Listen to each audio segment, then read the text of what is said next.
Praise the Lord. परमेश्वर के नाम की महिमा हो। आप सभी लोगों का एक बार फिर इस मनन के अंदर, जिसका नाम है ठेस लगना, ठोकर लगना, बुरा मानना या चोट लगना, ऑफेंसेस या टू बी ऑफेंडेड। इस विषय के अंदर हमने 5 भागों को देखा है। आज के 6वें भाग के अंदर, पार्ट 6 के अंदर हम लोग परमेश्वर के वचनों का मनन करने को जा रहे हैं। और इस भाग के अंदर हम लोग देखने को जा रहे हैं कि कैसे परमेश्वर का वचन और पवित्र आत्मा के द्वारा लोगों को ठेस पहुंचती है। 5वें भाग के अंदर हमने देखा प्रभु यीशु मसीह के कारण, because of Jesus Christ many people are getting offended.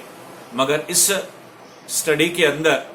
परमेश्वर के वचन और उसके आत्मा के कारण कैसे लोगों को ठेस पहुंचती है, जिसके जीते जागते उदाहरण जो है हमारी बाइबल है। यशाया उसका 28वां अध्याय है, अगर हम लोग मनन करें, और उसके 9, 10, 11, 12, 13, आइज़ाया 28 चैप्टर वर्सेस 9 to 13,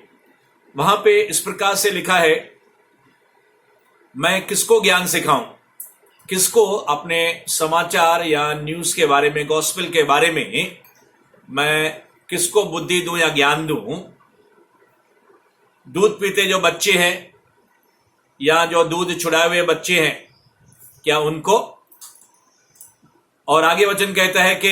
आज्ञा पर आज्ञा, नियम पर नियम, थोड़ा यहां थोड़ा वहां। और मैं उनसे परदेसी होठों और विदेशी भाषा बोलने वालों के द्वारा उनके साथ बातें की, मगर उन्होंने मेरी नहीं सुनी। वे ठोकर खाकर गिर पड़े क्योंकि उन्होंने नहीं सुना। वे घायल हो गए और फंदे के अंदर फंस गए। प्रियो, हम जानते हैं कि ये जो बातें हैं एक भविष्यवाणी के बारे में है। और यहूदा प्रदेश के जो इजरायली लोग थे, ये संदर्भ या फिर हम लोग रेफरेंस कहें तो परमेश्वर आइज़ाया भविष्यवक्ता के द्वारा उन यहूदी लोगों को, यहूदा प्रदेश में रहने वालों को विशेष तौर से ये बातें परमेश्वर एक नबी के द्वारा उनसे कह रहा था। मगर वो लोग सोचते थे हम लोग इतने सिक्योर्ड हैं कि हमारा कुछ भी नाश होने वाला नहीं है, हमारा कुछ भी बिगड़ने वाला नहीं है। और वो लोग गलत शिक्षाओं में, रॉन्ग टीचिंग्स में और अपनी फिलॉसफी के अंदर वो लोग पड़े हुए थे, जकड़े हुए थे। इसी कारण जब भविष्यवाणी के रूप में परमेश्वर का वचन उनके पास पहुंचा, यहां तक के जो 11 और 12 बच्चे थे, विशेष तौर से मैं परदेसी होठों के द्वारा, और जो लिखा है विदेशी भाषा बोलने वालों के द्वारा मैं उनके साथ बातें करूंगा। और यहां तक के जो पौलुस है, पहला कुरिन्थियों उसका 14वां अध्याय है और उसका 21 वचन अगर हम लोग देखें, वहां पे भी इस प्रकार से मिलते जुलते पद वहां पे पाए जाते हैं, और वो भी अन्य भाषा के बारे में है, टंग्स के बारे में है। और वहां पे पौलुस इस रीति से कहता है कि मैं, यानी कि परमेश्वर उनसे अपरिचित भाषा या फिर पराये मुख के द्वारा मैं, यानी कि परमेश्वर उनके साथ बातें करूंगा, मगर उन्होंने नहीं सुना। तो मेरे प्रियो, आज भी बाइबल के जो प्रकटीकरण है, आज भी बाइबल के जो रिविलेशन है या फिर रेमा अनॉइंटिंग के अंदर जब परमेश्वर की बातें लोगों के सामने रखी जाती हैं, तो वे लोग जो या तो इमेच्योर्ड है, यानी कि जो परिपक्वता नहीं है, या फिर जिनका जो माइंड है, उनका जो दिमाग है, अपनी ही फिलॉसफी, अपने ही तौर तरीके से जैसे उन्होंने वचन को सीखा है, वो कहते हैं कि हमें सब पता है। और वो अपना जो मन है, उनका जो माइंड है, वो कंजर्वेटिव है, यानी कि वो घुटन के अंदर है। हम कहेंगे कि उन्होंने अपने दिल को या अपने दिमाग को विस्तार से पूरी रीति से खोल के परमेश्वर के सामने वो लोग नम्र और दीन नहीं है। इसी कारण उनका कहना यह होता है कि जो हमने सीखा है, जो हमारा अनुभव है, इसके अलावा तुम अगर और कोई भी बात करोगे, तुम वचन से भी बात करोगे, तो हम उनको मानने के लिए तैयार नहीं है। और बाइबल यहां पे साफ कहती है, खास करके 11, 12 और फिर 13 वचन के अंदर, उनको ठोकर लगी, वो गिर गए, घायल हो गए और यहां तक के फंदे के अंदर वो लोग पड़ गए। हम देखते हैं यहां पे परमेश्वर के लोगों के कुछ लोग ऐसे हैं जो वचन को या फिर आत्मा के कार्यों के प्रति उनको ठेस लगती है, उनको ठोकर लगती है, उनको चोट लगती है, उनको बुरा लगता है, दे आर ऑफेंडेड। और फिर परमेश्वर के वचन का जो प्रकटीकरण है सही मायना में उसको ग्रहण नहीं करते हैं। जब वो उसको ग्रहण नहीं करते हैं तो फिर वो ऐसे बॉन्डेज में गिर जाते हैं, अंदर से उनके सोल को क्या होते हैं, चोट पहुंचती है। वो कहती हैं कि हमें इसके विषय के बारे में, जैसे उदाहरण के दरमियान हम लोग कहें अन्य भाषा, आज दुनिया भर में काफी अन्य भाषाओं के बारे में लोगों के समझ के अंदर गड़बड़ियां हैं। जिन्होंने कभी अन्य भाषा के अंदर बोलने के बारे में कभी भी अनुभव नहीं पाया और या जिन कलीसियाओं के अंदर, जिन चर्चेस के अंदर इसके बारे में गहराई से टीचिंग या शिक्षा नहीं है, उनके महत्व के बारे में उनको मालूम नहीं है, रिवलेशन नहीं है, तो वो लोग अनजाने में परमेश्वर के वचन और उसके पवित्र आत्मा के शिक्षाओं के प्रति उनको जब दूसरे किसी व्यक्ति के द्वारा या दूसरे परमेश्वर के जन के द्वारा उन्हें बताया जाता है तो उनका माइंड, उनका मन जो है पहले से ही क्या होता है, कंजर्वेटिव रहता है। वो अपने मन में पहले से ही उन्होंने डिसीजन ले लिया है कि हमें सब पता है और हमें सच्चाई मालूम है। मगर सच्चाई ये है कि उन मेरे प्यारे भाइयों को, उन मेरी प्यारी बहनों को, मैं सिर्फ उदाहरण बता रहा हूं, अन्य भाषा, उनको जब गहराइयां नहीं मालूम है तो उनको चोट लगती है। क्योंकि आज हमारा विषय यही है और इसी कारण वो क्या करते हैं, विरोध करते हैं, उनको ठोकर लगती है, वो लोग घायल हो जाते हैं अपने सोल के, उनको इतना बुरा लगता है कि वो लोग बहस करने लगते हैं और अनजाने में वो लोग नहीं जानते कि पवित्र आत्मा को वो लोग क्या कर रहे हैं, खेदित करते हैं। बाइबल पुराने नियम के अंदर, यहां यशाया के अंदर यहां तक कि लिखा है कि उनको विश्राम मिलेगा इन पराये होठों के द्वारा, परदेसी विदेशी भाषा बोलने वालों के द्वारा। परमेश्वर का एक सेवक जन वो कह रहा था कि एक फॉरेनर, एक विदेशी जन भारत के अंदर आया और वो अंग्रेजी के अंदर प्रचार करने लगा। उसका हिंदी के अंदर उसका अनुवाद करने के लिए कोई परमेश्वर का जो सेवक था, जो पिछले 2 दिनों से आ रहा था मगर तीसरे दिन की सभा के अंदर नहीं आया, तो फिर ये परमेश्वर का जन सोचने लगा इतनी बड़ी सभा है और कोई भी अनुवाद करने वाला नहीं है। उसने पवित्र आत्मा से प्रार्थना की कि मुझे दानों वरदानों से भर दो, मुझे इस लोगों से बात करने के लिए मुझे मदद करो। तो पवित्र आत्मा ने उनको एक वरदान दे दिया, अन्य भाषा। उसको वो वरदान पहले से ही था और फिर उसका अनुवाद करने का, ये दोनों वरदान उसके अंदर कार्य करने लगे और पूरी मीटिंग जो है, पूरी जो सभा है, उसने अंग्रेजी में बोलने के बजाय हिंदी के अंदर बोली। और जैसे ही सभा समाप्त हो गई, परमेश्वर का ये जो वरदान था उसके अंदर कार्य करना क्या हो गया, बंद हो गया थोड़ी देर के लिए। तो परमेश्वर के लोगों, दूसरी एक ऐसी सभा थी और वहां पे भी इस प्रकार से था, एक गांव के अंदर सभा थी और प्रचार करने वाला विदेशी था और जब वहां पे ट्रांसलेटर, इंटरप्रेटर नहीं मिला तो परमेश्वर की आत्मा ने उसको अभिषेक किया, उस गांव की भाषा के अंदर पूरा मैसेज, पूरी मीटिंग उसके जरिए, उस व्यक्ति के जरिए भी गांव वाले हक्के बक्के रह गए कि ये व्यक्ति विदेशी जन हमारी गांव की भाषा को कैसे जानता है। जैसे प्रेरितों के 2 अध्याय के अंदर लिखा हुआ, जब पेंटिकॉस्ट का दिन आया तो वहां पे न जाने कितने 14 के 15 प्रकार की भाषा बोलने वाले अन्य अन्य भाषाओं के अंदर वो लोग बातें कर रहे थे और जो लोग सुन रहे थे वो अलग अलग देशों से वहां पे आए हुए थे, इजराइल के अंदर, यरूशलेम के अंदर। और वो कहने लगे, क्या हम में से हर एक जन अपने जन्मभूमि की, अपने देश की भाषा नहीं सुनता है? तो मेरे प्रियो, यहां पे यशाया साफ कहता है कि जो लोग विश्वास नहीं करेंगे ये यहूदी लोग, उस यहूदा में रहने वाले वो लोग इतने कट्टर थे, इतने वो लोग कठोर थे कि भविष्य वक्ता की आने वाली बातें, भविष्यवाणी के बातों को भी तुच्छ जान रहे थे और उसके ऊपर एतबार विश्वास नहीं कर रहे थे। तो बाइबल ऐसे लोगों के बारे में, रोमियो के अंदर भी, हम थोड़ी देर के बाद आएंगे, तो बाइबल के अंदर रोमियो के अंदर ऐसे लोगों के बारे में लिखा है कि उनका मन मोटा हो गया है और वो लोग सत्य को जो है अधार्मिकता से क्या करते हैं, उसको दबा डालते हैं। तो मेरे प्रियो, पहले अध्याय के अंदर रोमियो के इस प्रकार से लिखा हुआ है, तो परमेश्वर ने भी उन लोगों को उनके ही हाल पे क्या कर दिया, छोड़ दिया। तो बाइबल यहां पे साफ कहती है कि वचन के कारण, पवित्र आत्मा के वरदान, अन्य भाषा के कारण आज पूरी दुनिया भर में, मैं इस बात के अंदर थोड़ा और बात करने को जा रहा हूं। परमेश्वर के लोगों, मेरा इरादा किसी को भी ठेस पहुंचाने का नहीं है, मगर वचन के कारण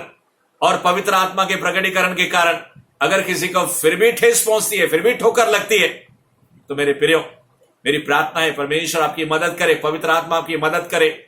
और आपके दिल को और आपके दिमाग को, आपके हृदय को इतना विशाल कर दे ताकि सच्चाइयों को ग्रहण करने के लिए आपको परमेश्वर का आत्मा शक्ति दे।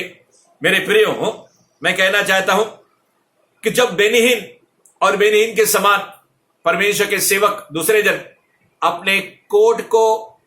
निकालकर या फिर अपने रुमाल को लेकर जब ऑडियंस के ऊपर ऐसे फेंकने लगे या फिर ऐसे घुमाने लगे,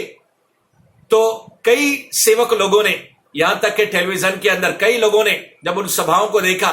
तो उन्होंने गवाही दी कि वो सारे लोग जो थे, जो उनको देख रहे थे, ऑडियंस, कलीसिया या फिर क्रूसेड के अंदर या सेमिनार के अंदर, बेनीहीन और उसके समान ऐसे परमेश्वर के सेवक के समान जब वो लोग अपने कोट और अपने रुमाल को घुमा रहे थे इस प्रकार से, तो सारी जो मंडली थी या वहां पे जितने लोग थे, या तो पवित्र आत्मा में वो लोग भर रहे थे, अन्य भाषा में बोल रहे थे, या धड़ाधड़ क्या हो रहे थे, गिर रहे थे। तो जिन लोगों को ये रिवलेशन, प्रकटीकरण नहीं है, वो लोग क्या कहते हैं, बाइबल में कहां पे ऐसा लिखा है, या ये लोग गिर गए तो मुंह के बल नहीं गिरे, पीठ के बल गिर गए। इस प्रकार से वो लोग तर्क और वितर्क करने लगते हैं कि बाइबल में कहां लिखा है, या फिर वो लोग कहने लगते हैं मुंह के बल गिरना चाहिए, वगैरह वगैरह। क्योंकि परमेश्वर के लोगों, उन्होंने परमेश्वर के वचन को या उसके आत्मा की बातों को अपने अंदाज में, सिंगुलर या फिर दूसरे अंदाज के अंदर उन्होंने सीखा है। जब कोई दूसरा व्यक्ति परमेश्वर की आत्मा की बातों को या परमेश्वर के वचन को अलग रीति से प्रस्तुत करता है तो उनके दिमाग पर ठेस लगती है, और परमेश्वर अनुमति देता है इन लोगों के दिमाग को ठेस लगने के लिए, ताकि their heart should be exposed, यानी कि उनके दिल में जो है, उनके जुबान के जरिए क्या हो जाए, बोला जाए और प्रकट किया जाए। क्योंकि बाइबल के अंदर मत्ती उसके 12वें अध्याय के अंदर लिखा हुआ है, जो दिल में भरा है वो मुख के ऊपर आता है। Out of the abundance of the heart man speaks. जो परमेश्वर ने वचन के अंदर लिखा है कि जो इंसान के मन में, हृदय में भरा हुआ है, वही उसके बातों के द्वारा मुख से निकलता है। तो god gives the opportunity to be change. परमेश्वर उनको मौके देता है उन बातों के द्वारा, उन वचन के गहराई के द्वारा, उन आत्मा की बातों के गहराई के द्वारा, जिनको उन लोगों ने कभी सुना नहीं या समझा नहीं, कभी अनुभव नहीं किया, ताकि वो लोग अपने दिल को विशाल करें और अपने आप को सरेंडर करें, अपने आप को नम्र करें, दीन करें। मैं ऐसे वचनों के बारे में या ऐसे पवित्र आत्मा के प्रकटीकरण के बारे में बताने को जा रहा हूं जो सत्य पर आधारित है। मैं किसी पंथ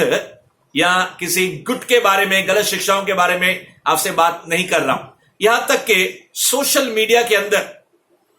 कई लोगों का, परमेश्वर के सेवक लोगों का तजुर्बा है कि वे लोग जो दावा करते हैं कि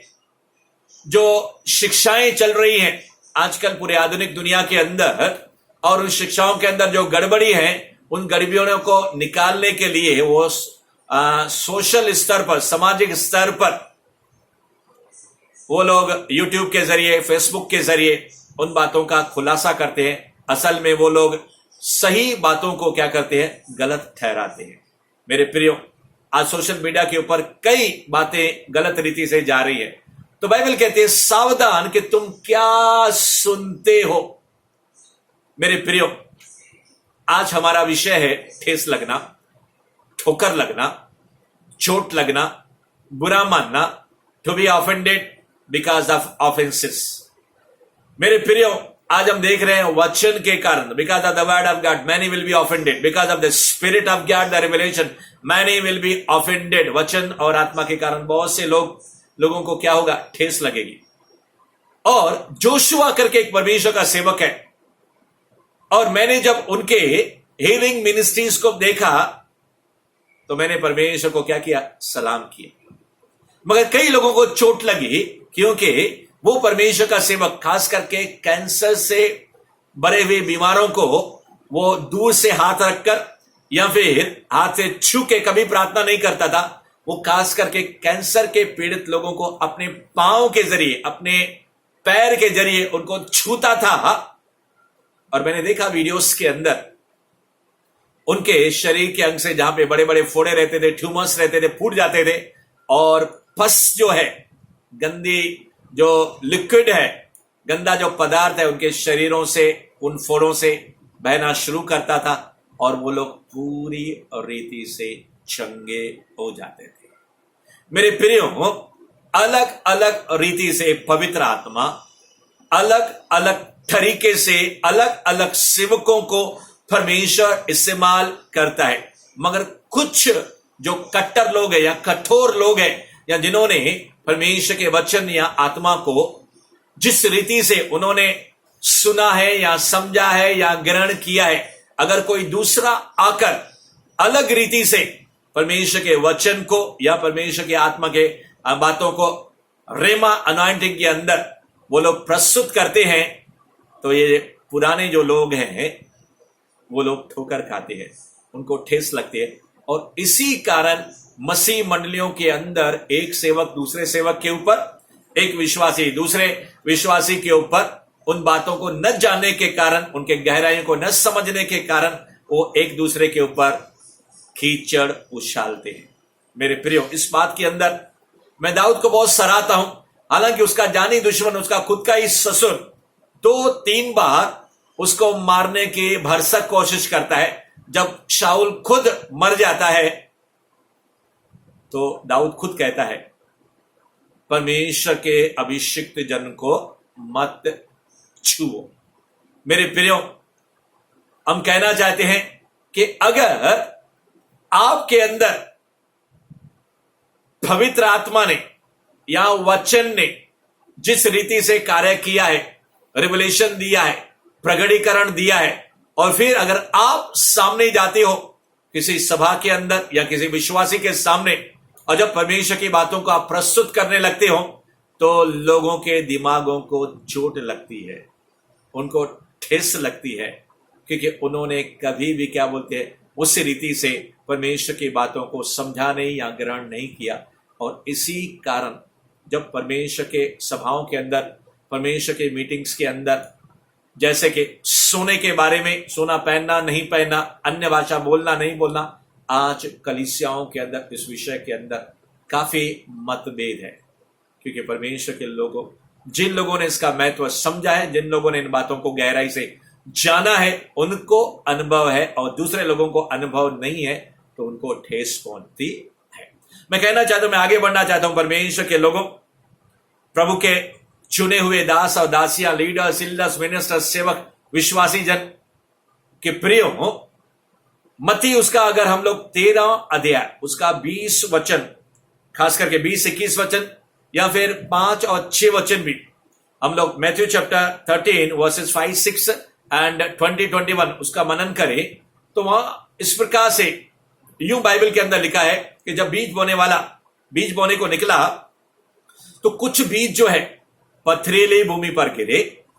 और फिर गहरी और बहुत मिट्टी न मिलने के कारण वो बीज है जल्दी उगाए,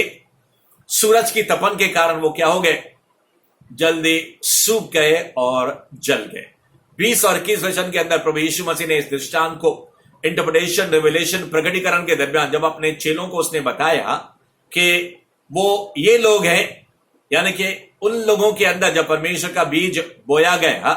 तो आनंद के कारण उन्होंने क्या किया, परमेश्वर के वचन को तुरंत ग्रहण कर लिया। मगर जब दुनिया के कारण, सताव के कारण, परसिक्यूशन के कारण जब उनको क्लेश आया या पीड़ा आई, तकलीफ हुई, तो क्या हो गए वो लोग, तुरंत उन्होंने ठोकर खाई। दे वर ऑफेंडेड इमीडिएटली, उनको तुरंत ठोकर, ठेस, चोट लगी या बुरा लगा। मेरे प्रियो, ऐसे ऐसे लोग हैं कि जिनको जब परमेश्वर के वचन के कारण ठेस लगती है, ठोकर लगती है, तो फिर उनके अंदर हम काया पलट देखते हैं या फिर उनका रवैया हम लोग देखते हैं। एक दंपति को परमेश्वर का एक जन जानता है। जब मैं कई वर्ष पहले एक कलीसिया के अंदर प्रचार के लिए वहां पे गया तो वहां पे एक दंपति आया और पति और पत्नी दोनों ने क्या की, सुंदर गवाही दी। और फिर पास्टर जी ने मुझे बताया उस कलीसिया के कि ये जो जन यहां पे आ रहे हैं वो नए नए विश्वासी हैं, पिछले लगभग 15 दिनों से आ रहे हैं और फिर जो है वो लोग, उनके जीवन में परमेश्वर ने कार्य किया है वगैरह वगैरह, और नए विश्वासी है। 2 महीने के बाद मैं जब उसी कलीसिया के अंदर फिर से गया, मैं लगभग 2-2.5 महीने हो गए, और उस पास्टर से जब मैंने इस दंपति के बारे में पूछा कि वो फलाने पति पत्नी जो पिछले मैं 2-2.5 महीने पहले मैंने उनके गवाही को सुना था, उनका नाम तो मुझे याद नहीं, उनका क्या हुआ? तो पास्टर जी ने क्या कहा, अभी 1 ही हफ्ता हुआ है, वो लोग कलीसिया के अंदर आ नहीं रहे, क्योंकि उसके समाज ने और उनके घर के लोगों ने प्रभु यीशु मसीह पर विश्वास करने के कारण उनको काफी सताया, उनको काफी धमकियां दी और उनको चोट लगी, ठोकर लगी, ठेस लगी। इसी कारण वो पिछले 1 हफ्ते से यहां पे नहीं आ रहे। हमने काफी फोन किया उनको, मगर वो आने के लिए तैयार नहीं। और फिर मैं लगभग 6 महीने के बाद फिर से उस कलीसिया के अंदर गया और आज की तारीख तक मुझे पता चला उस दंपति के बारे में कि वो लोग, उन्होंने क्या किया, प्रभु यीशु को भी क्या किया, छोड़ दिया और अपने पुराने अन्य जाति के विश्वास के अंदर वो लोग चले गए, लौट गए। कहने का मतलब यह है कि प्रियो, वचन के कारण जब उनको क्लेश हुआ, जब उनको सताव हुआ, जब समाज के कारण, घर के कारण धमकियां उनको मिली, तो डर के मारे और लज्जा के मारे उन्होंने क्या किया, प्रभु को छोड़ दिया, उसके कलीसिया से छुटकारा ले लिया। मैं आपसे कहना चाहता हूं परमेश्वर के लोगों, ऐसी ही बातें बाइबल के अंदर लिखी हुई है। गलतियों उसका 5वां अध्याय है और उसके 11 वचन के अंदर के बाइबल के अंदर पौलुस कहता है कि अगर मैं अब तक यदि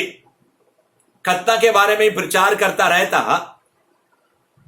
तो फिर मैं क्यों सताया जाता हूं? If I preach about the circumcision, why I am offended. और फिर आगे वो कहता है, फिर क्रूस की जो ठोकर है,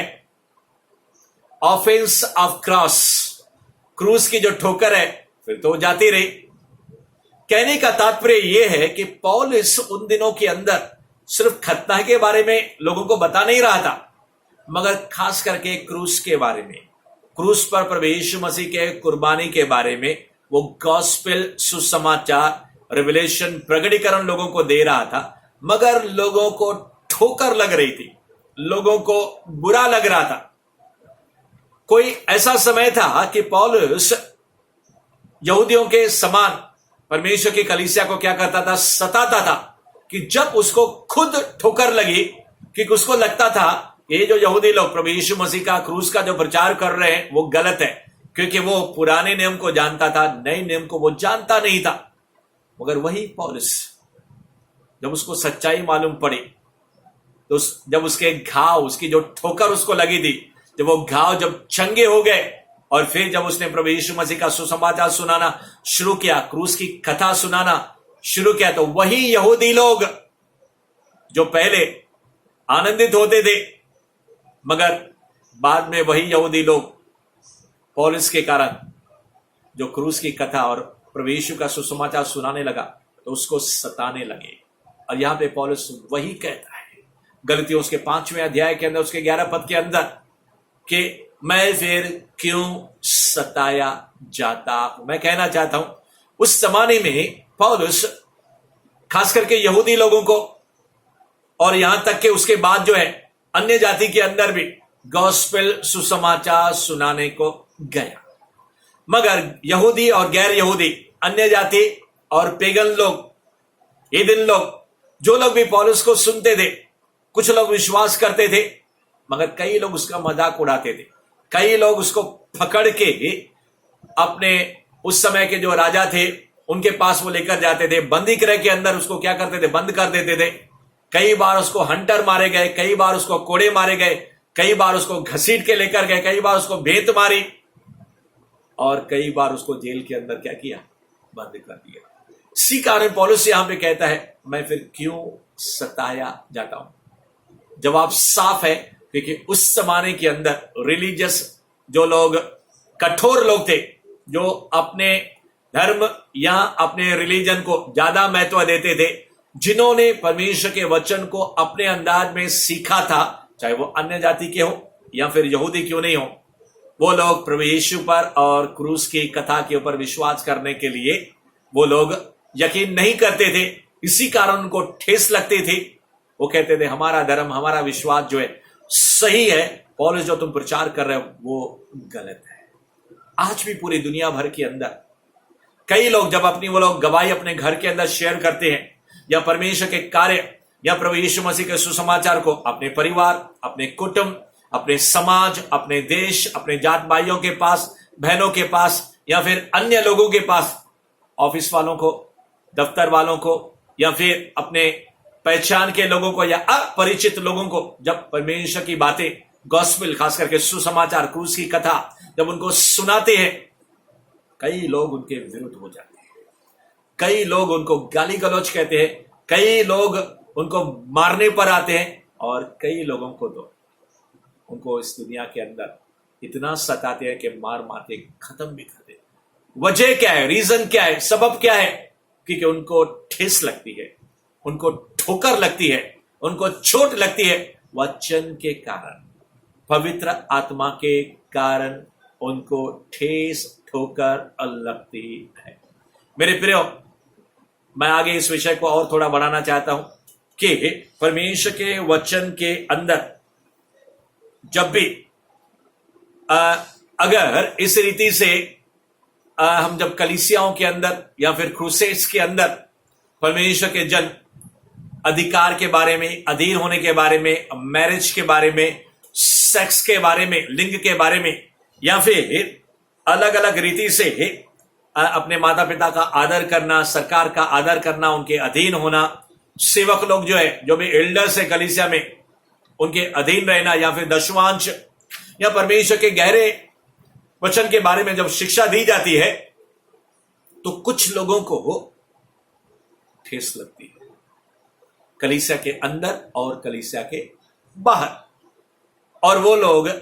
जो लोग यकीन नहीं करते हैं, परमेश्वर के वचन के ऊपर भरोसा नहीं करते हैं, तो परमेश्वर के लोगों उनको अंदर से बहुत चोट लगती है। और पौलुस यहां तक इन्हीं बातों के बारे में वचनों के अंदर वो कह रहा है कि गलेशियन, गलतियों उसका पहला अध्याय, उसका 9 और 10 वचन के अंदर पौलुस जो कहता है कि जो सुसमाचार तुमने ग्रहण किया है, गलतियों की कलीसिया को वो कहता है कि जो गॉस्पेल, जो सुसमाचार आप लोगों ने रिसीव किया, ग्रहण किया है, उसको छोड़कर अगर और कोई सुसमाचार तुम्हें कोई सुनाए तो वो श्रापित हो। और पौलुस आगे कहता है तो फिर क्या मैं अब तक मनुष्यों को मनाता रहूं या फिर इंसानों को ही खुश करता रहूं?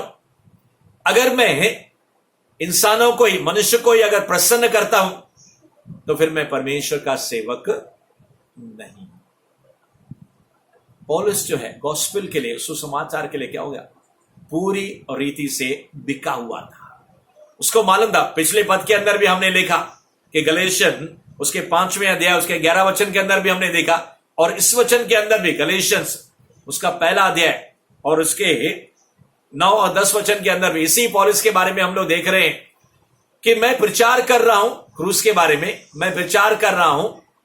गॉस्पेल के बारे में, तो कई लोगों को क्या लगती है? ठेस लगती है, ठोकर लगती है। मैं मनुष्यों को प्रसन्न करने वाला जन बनना नहीं चाहता। कहने का मतलब यह है कि प्रियो, जब आप सच्चाई को प्रचार करोगे तो सच्चाई के कारण, परमेश्वर के वचन के ट्रुथ के कारण, क्योंकि बाइबल के अंदर लिखा है, यीशु ने खुद कहा, यूहन्ना उसके 14वां अध्याय उसके 6 पद के अंदर, कि मार्ग, सत्य और जीवन, मैं I am the truth, I am the life, I am the way, मैं वो सच्चाई हूं।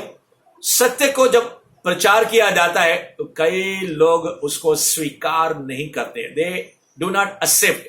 क्योंकि उनको ठोकर लगती है। और पौलुस कहता है, मैं ऐसे लोगों को जिनको ठोकर लगती है, जिनको ठेस लगती है, मैं उनकी कोई मदद कर सकता नहीं है। अगर मैं इन लोगों को खुश करने की कोशिश करूंगा, मैं अगर कॉम्प्रोमाइज करूंगा वचन के अंदर मिलावट करके, मैं पब्लिक को खुश करने के लिए, मैं कलीसिया के लोगों को खुश करने के लिए अगर मैं गलत प्रचार करूंगा या उसके अंदर मिलावट करूंगा या उसके अंदर झूठ डाल दूंगा,